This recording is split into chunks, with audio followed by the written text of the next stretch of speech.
Hello Ram Ram ji, कैसे हो आप सभी। उम्मीद है अच्छे ही होंगे। व्लॉग की शुरुआत हो रही है इवनिंग टाइम 5 बजे से। इस टाइम मैं अपने खाने की तैयारी कर रही हूँ और हस्बैंड जी भी ड्यूटी से आ चुके हैं, बच्चे भी अपने कॉलेज से वापस आ चुके हैं। यहाँ पर मैं हस्बैंड जी का लंच बॉक्स रखूंगी धुलने के लिए, से टिफिन निकालूंगी और बाकी मैंने चावल पका दिए हैं, आप देख रहे हैं। अभी ही मैंने गैस ऑफ की है। यहाँ चावल रखे हैं बॉईल करने के लिए। आज हमें निकलना है मार्केट, क्योंकि दीक्षांत को शूज लेने हैं, साथ में बैग। तो यही है कि मार्केट जाएंगे। हस्बैंड जी ने कॉल की थी कि जल्दी जल्दी से जो काम निपटाना है निपटा लो, मैं आ रहा हूँ, उसके बाद जाएंगे मार्केट। तो यहाँ पर मेरे चावल बॉईल हो चुके हैं। आज मैं फटाफट वाला खाना बनाऊंगी, झटपट वाला, जो खासकर मेरे बच्चों को पसंद है। तो यहाँ सबसे पहले मैंने रख ली है कढ़ाई और इसमें डालेंगे ऑयल। ये जो मैं एक फ्राइड राइस बना रही हूँ, वैसे आप इसमें वेज वगैरह भी ऐड कर सकते हैं। और इसमें सबसे इम्पोर्टेंट जो चीज़ है ये है देसी चाइनीज़ को पैक। ये हम कैंटीन से लाए हैं। इसके अंदर बढ़िया से बढ़िया ये मिल जाते हैं आपको, जैसे वेज मंचूरियन मसाला हो गया, सैंडविच, राइस फ्राइड मसाला, सारे मसाले इसमें ऐड होते हैं। अलग अलग प्रकार के अंदर पैकेट होते हैं और ये बच्चों को बहुत ही पसंद है। जैसे कि यहाँ देखिए पनीर चिल्ली मसाला और साथ में मंचूरियन राइस मसाला भी है। तो ये पैकेट ले लिए हैं। सबसे पहले जो मैंने ऑयल डाला था, इसमें ऐड किया है जीरा और राई, हरी मिर्च कुछ मैंने कट करके डाली है, कुछ एक मैंने लंबे स्लाइस में ही रखी हुई है। इसमें मैं प्याज ही ऐड कर रही हूँ। आप अपनी मर्जी से कोई भी सब्जी ऐड कर सकते हैं। आज मेरे पास कोई भी सब्जी नहीं थी तो मैं सिंपल वाले बना रही हूँ। खासकर मेरे बच्चों को सिंपल वाले पसंद है। अगर मैं सब्जी डाल दूँ तो वो फिर बस ऐसे ही बोल देते हैं, ये क्या सब्जी वाली खिचड़ी बना दी आपने।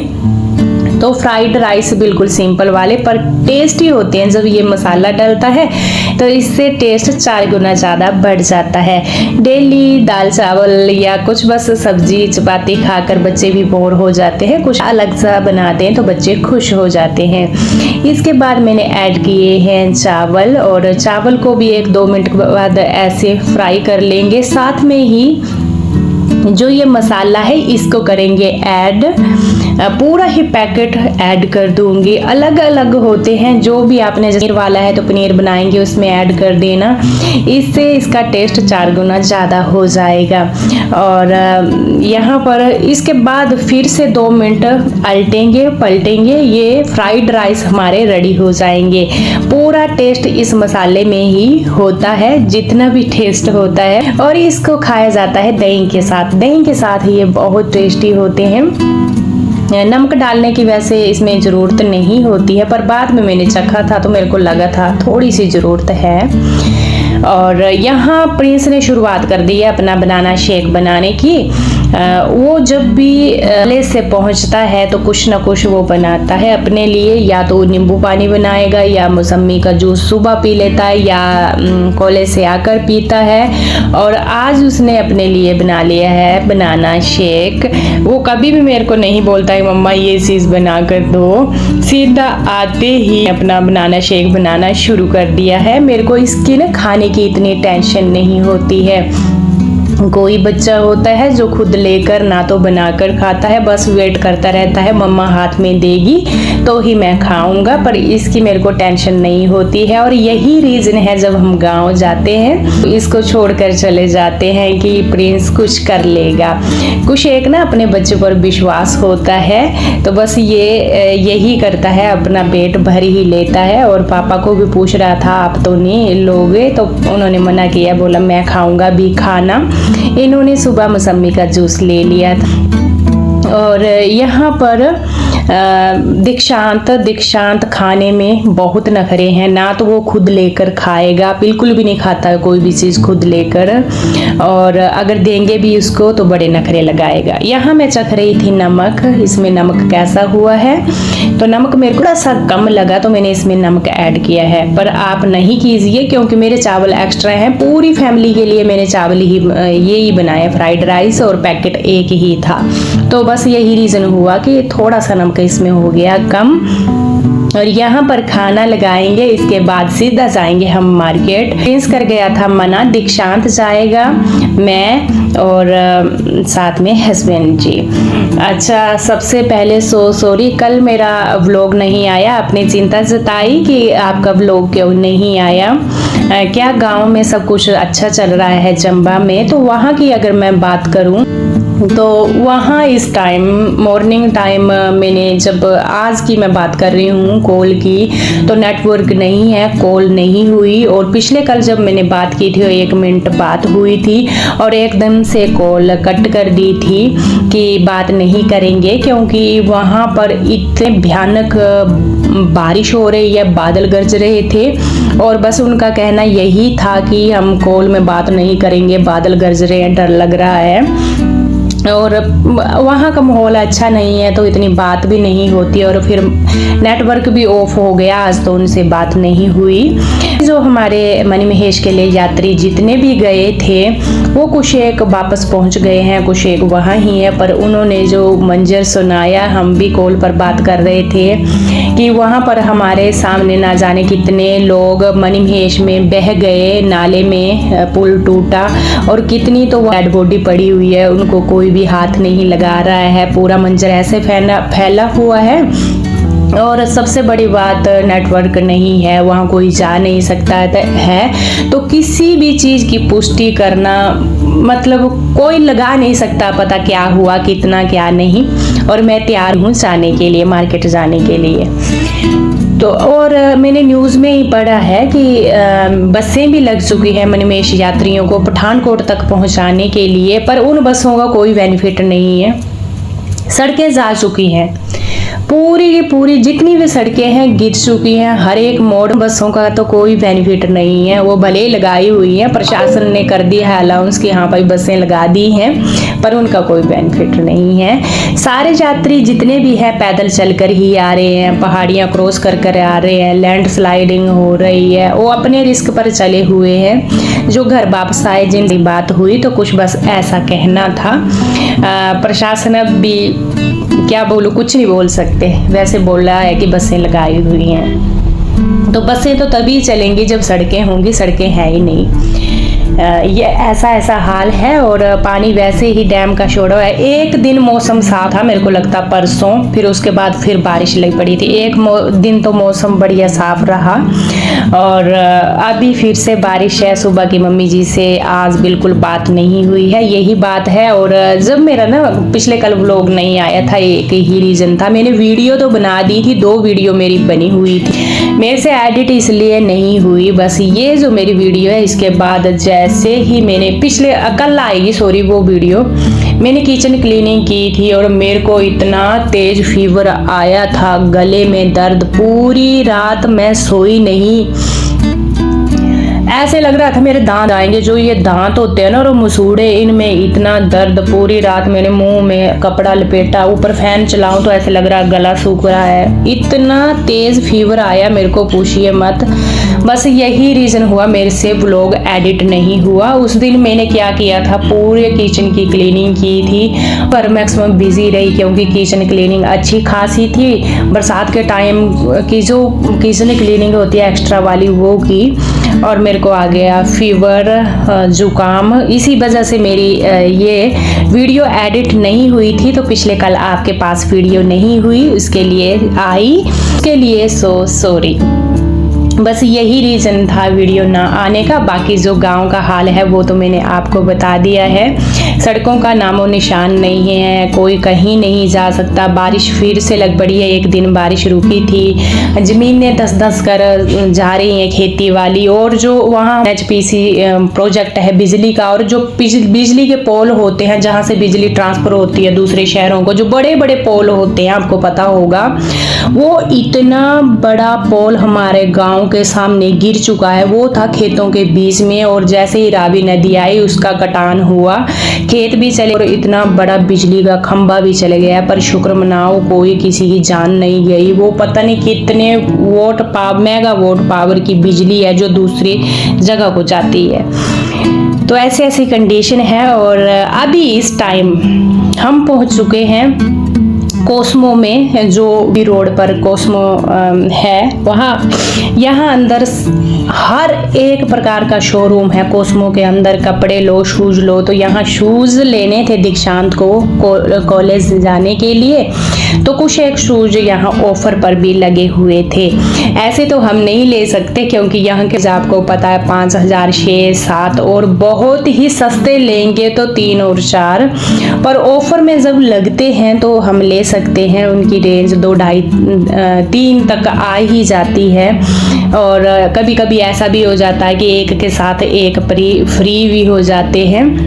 बस हम वैसे ही देख रहे थे क्योंकि जब हम ऐसे ले ना तो अच्छे चल पड़ते हैं। जो कंपनी के शूज़ होते हैं फिर वो ना ऐसे चपटे चपटे भी नहीं होते और अच्छे दिन के लिए चल पड़ते हैं अच्छे खासे। और आपको पता है बच्चे यंग होते हैं, भागते दौड़ते और डेली कॉलेज जाना, तो इनको थोड़े अच्छे मिल जाए तो शूज़ अच्छे चलते हैं। यहाँ ही गए थे हम, और पहले भी मेरे दोनों बेटे यहाँ ही लेते हैं शूज़ वगैरह, तो इनको अच्छे मिल गए थे। प्रिंस को भी पसंद आए, एक जोड़ी हस्बैंड जी ने भी, सॉरी प्रिंस ने, दीक्षांत को भी पसंद आए, और एक जोड़ी हस्बैंड जी यहाँ ले ली, उनको भी पसंद आई।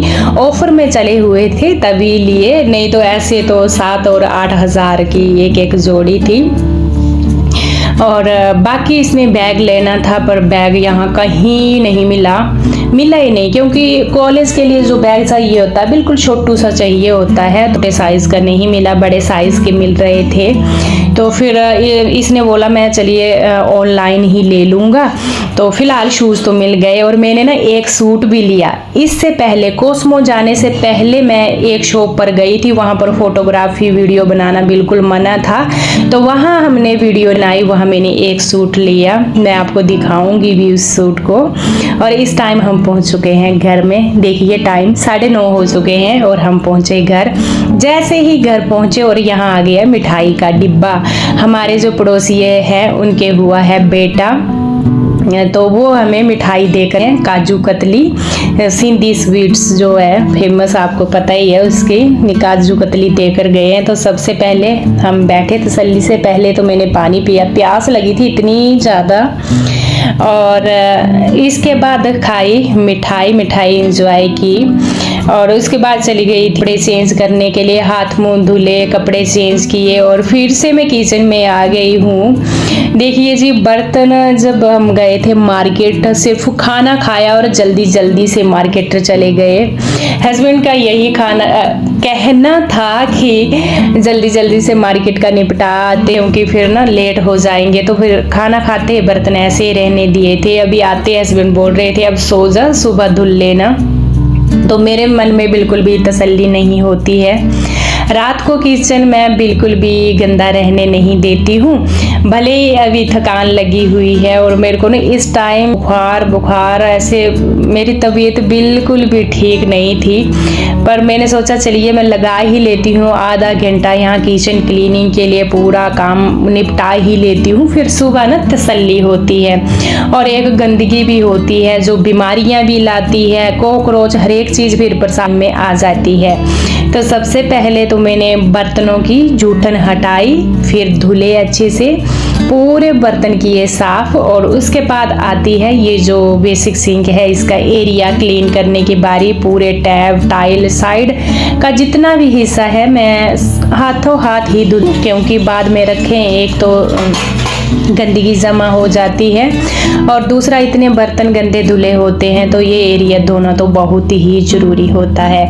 और साथ में ही रात को मैं घड़ा भी भरती हूँ, धोकर मैंने अच्छे से, डेली घड़े को मैं धोती हूँ फिर ही भरती हूँ रात को। और इसको भी लगा दिया है भरने के लिए। बाकी जो जहाँ मैंने बर्तन धुले हैं ये टपकते रहते हैं, तो पूरा एरिया ये सुखा दूंगी, ये सूखा हो तो ये अच्छा लगता है। और रात को किचन क्लीनिंग बहुत ही ज़रूरी होती है। बस यही है, बीमारियों से हम बच जाते हैं क्योंकि सारी बीमारियां हमारे ही आती हैं। और जब जूठन रहती है घर के अंदर तो कॉकरोच भी बहुत ज़्यादा हो जाते हैं। खास ध्यान बस यही देना पड़ता है। और जब हम सुबह जाते हैं तो हमें ना एक अलग ही ताजगी महसूस होती है। हम गृहिणियों का सबसे पहला काम होता है किचन में जाना, और जब जगते ही हम किचन में जाते हैं और चमचमाता हुआ किचन हमें नज़र आता है तो एक अलग ही फ्रेशनेस और पॉजिटिविटी आ जाती है अपने आप में ही। मैंने पूरा ये जो गैस स्टोव है जितना भी एरिया ये क्लीन कर लिया है। शेल्फ काउंटर हो गया पूरा एरिया।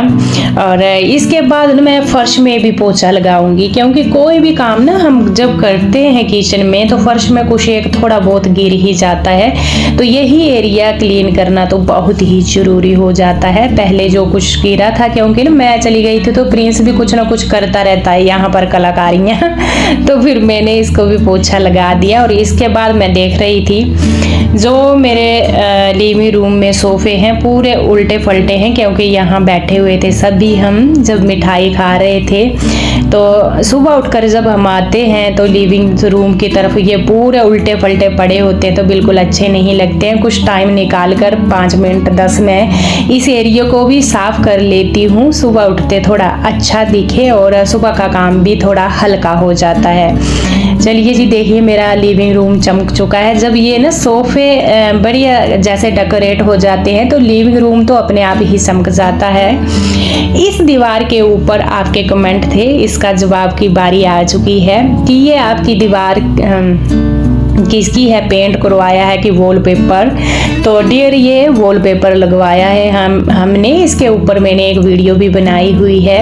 ये वॉलपेपर मेरे को बहुत ही अच्छा लगा। इसका बेनिफिट ये है कि उसने 8 साल की वारंटी दी है, और दूसरा इसके ऊपर कुछ भी गिर जाए धोखे से तो आप गीला कपड़ा लीजिए, निचोड़िए और उसको साफ कर दीजिए। जैसे पेंट होता है तो उससे आपको पता है कोई कुछ गिर गया तो दाग धब्बे लग जाते हैं, पर ये जो वॉलपेपर होता है ये प्लास्टिक का होता है और कोई भी गंदगी लगे तो इसको हम वॉश कर सकते हैं। और सबसे बढ़िया बात मेरे को इसकी ये लगी कि इसमें आप कोई भी डिज़ाइन ले लीजिए, झरने, चिड़ियाँ, जंगल, नेचर, कुछ भी है। मेरे को ये फ्लावर वाला डिज़ाइन अच्छा लगा तो मैंने ये लगवाया था। तो ये जो हमारी दीवार है ये है वॉलपेपर जो होता है उसकी है, इसकी ही शोभा होती है पूरे घर में। हमने किचन में भी लगवाई हुई है, आप देखिए आपको दिख रही होगी, ये भी वॉलपेपर ही है। डोर बंद कर दिए हैं और इसके बाद मैं सोने जाऊंगी। मैं आपको टाइम दिखाऊंगी क्या हो गया है। 10:30 हो चुके हैं और मॉर्निंग टाइम की लगी हुई थी। आज इवनिंग टाइम भी मेरा बिजी रहा। और बुखार के ऊपर ना जब ज़्यादा चलना या जुकाम के ऊपर तो वो फिर और ज़्यादा होने लगता है, बॉडी काम नहीं करती है। और लास्ट में आप मेरा किचन देखिए चमचमाता हुआ। इसके बाद जाऊंगी मैं सोने और कल मिलूंगी आपसे एक प्यारे जैसे ब्लॉग के साथ। तब तक के लिए राम राम।